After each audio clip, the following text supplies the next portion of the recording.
Hey, look what I bought! Hi everybody, and this is another episode of Look What I Bought, and this is going to be a little, not like, hey, look at this thing that I bought, but look at this thing. Obviously in the car, community world, whatever like that, you're going to need a GoPro for whatever. You're going to need GoPros.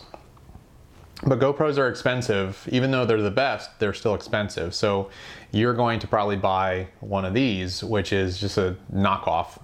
Now there's lots of them that are super cheap, like 60 bucks, that do 4K and all that crap. But this one is kind of somewhere in the middle. It's called the Git2 from a company called Git Up. And I like this one very much because the reason why I bought this, well, two reasons kind of, because my GoPro doesn't have a screen on the back, which this one does, so that's super nice. And also this one has image stabilization, which is really, really good. And it's literally the best image stabilization of any action cam that I've ever seen. So that's the reason why I bought it. Now, one other reason why I bought it is because when you plug this in with a little USB right here, it also acts as a dash cam. Now the problem is when I turn this on, and you're gonna see this immediately, so as soon as I turn this on, beep, all I get is white screen here. So that sucks because if this thing has a weakness, it's that its app for a phone is awful. You can adjust some of the things on here, but certainly not all of them, because this has a ton of options on it. The problem is if you can't see what's on the screen, you can't change the options. So for the last, I don't know, couple of months, this has just been acting as a dash cam because that's the last settings that I had before the screen went out. Now this was 130 bucks, I think, something like that, 120, 130 bucks, which is somewhere in the middle for knockoff action cams. Actually, it's kind of high as far as an action cam goes. That's not a GoPro, but it's still pretty good. But I was able to order a replacement screen for it. So I am going to attempt to replace the screen, this delicate little screen, in this thing. And if you have a Git2, I'm going to actually show you how to do it. So let's try. Okay, so here we go. We have our screen right here, and we have our unit right here. And hopefully you're going to see everything. Now, the tools I'm going to be using is a very small Phillips head screwdriver, and then you're also going to need a really small hex key. First try. All right, so the first thing you're going to want to do is remove these four. That's not true. The first thing you want to do is remove the battery. So let's take the battery out of here. Oh my God, okay, there, battery's out. And then the battery and the door can just go away for now. You can also take out the card, but you don't have to. You can if you want. All right, so let's get started on removing these four bolts right here. Don't lose these, you're gonna use them later. Duh. Might be easier just to knock them out this way. Okay, that one doesn't want to come out because it's being a jerk.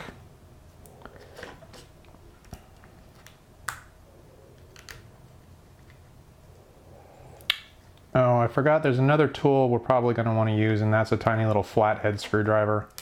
But I'm going to get to that in a second. Does this one seriously not want to come out?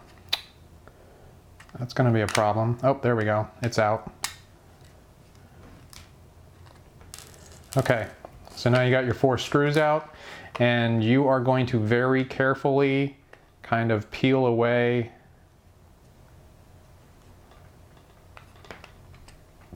the front case from the body, and you can do this easier by sticking your little pinky finger in there, and by pulling this apart, eventually you'll get it The idea is you're pushing this whole thing out from a case here. There, okay. So as you can see, with a lot of futzing around, you should be able to kind of push the whole unit out. And when you do, it will kind of hang on. That piece comes off without any trouble. That just comes off completely. And then you've got this whole thing connected by one tiny little wire right there. Be careful of that wire. That's important. Don't let that wire break. So next, I am going to grab myself this tiny little screwdriver here because it'll come in handy when we're going to this next step here. Now that we've got this separated right here, we need to take these two ribbon cables out. And to do that, this little black thing pops up just like that. And then you should be able to kind of wiggle this ribbon cable out like that, as you can see. This one right here, you want to pop that up just like that, and then this ribbon cable pops out like so. Then we have to take out a couple of screws, one right here and one right here. There's one, there's two.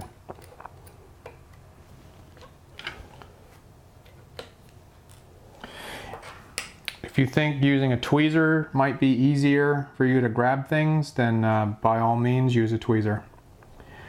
All right, now we should be able to open this up to get to the screen, which is under here. So we'll kind of, this is a little bit of a jigsaw puzzle, but if you can get this to clear the lens like that, okay, now the screen can be removed from here. And a lot of times this screen is kind of tricky to get out of there.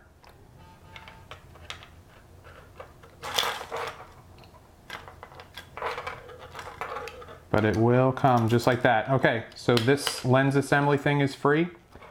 And now we can work on getting the screen out.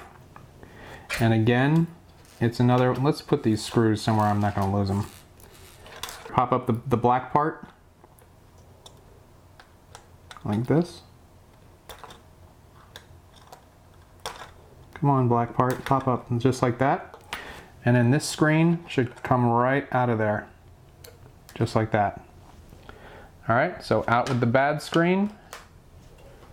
And now we're gonna open up and put in the new screen. It has a little protector on the front here. Let's remove that. That's gonna go right in there.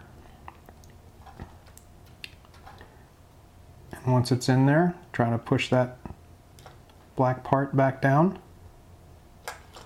Give it a little tug to make sure it's in there snug, and I can already tell that it's in there crooked. This is important, that you want to make sure that's in there real good. There we go. And push that down. Come on, push that down. There. Okay, give it a little tug to make sure it's definitely going to stay in there. All right, so let's put it back together now. Uh-oh.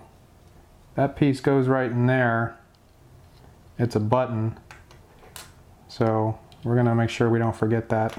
See these three things right here? That's supposed to make contact with those three things right there. Hopefully it will continue to make contact. We'll see. All right, I'll put that back in a second. So, screen goes back in place. This is kind of delicate, and it sucks that I'm zoomed in so far because you can't see how much of a pain in the ass this is. Okay, I've put that back where it belongs. I'm going to put this around here where it belongs.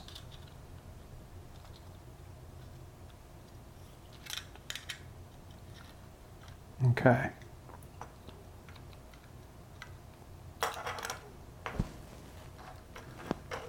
There, that is pretty much the way it goes back together. Before I do that, I want to make sure I get the ribbon cables that go in either side.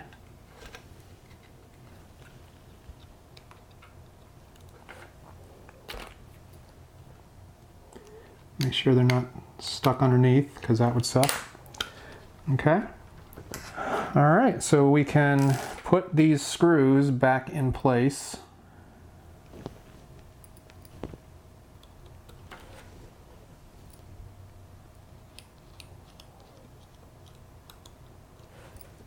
Very good. We will put the ribbon cables back in place by making sure that their locks are up. Sometimes they'll fall back down when you're messing with things. Good, that's back in. Give it a little tug, make sure it's not going to come back out. Good.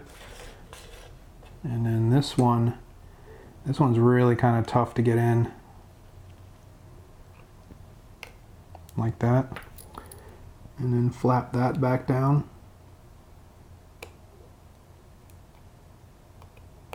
Like that.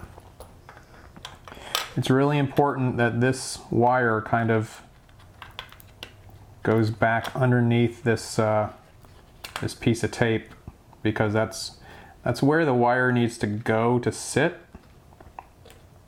Otherwise things aren't going to fit back together. So you want to put the connectors part back in kind of first, like that, and then gently kind of convince the rest of it to go back in, like that. So the front can go back on. And put the screws back in, and put the battery back on and see if we fixed it. And I really hope I fixed it, because I really like this camera. I like it so much I would buy another one, even if this one never works again. Okay, so this is kind of the moment of truth. We'll put the battery back in, put the battery part back on there. Let's turn it on and see if it works.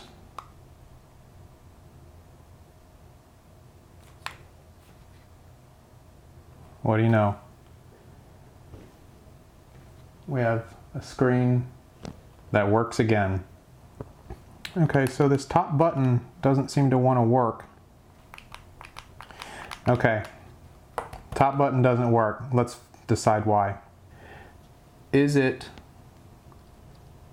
the thing on top that I pulled off? Yes. That's what's not connecting anymore to make the button doesn't work. Probably because this is the button right here. Probably because I messed this up by screwing up the connections here.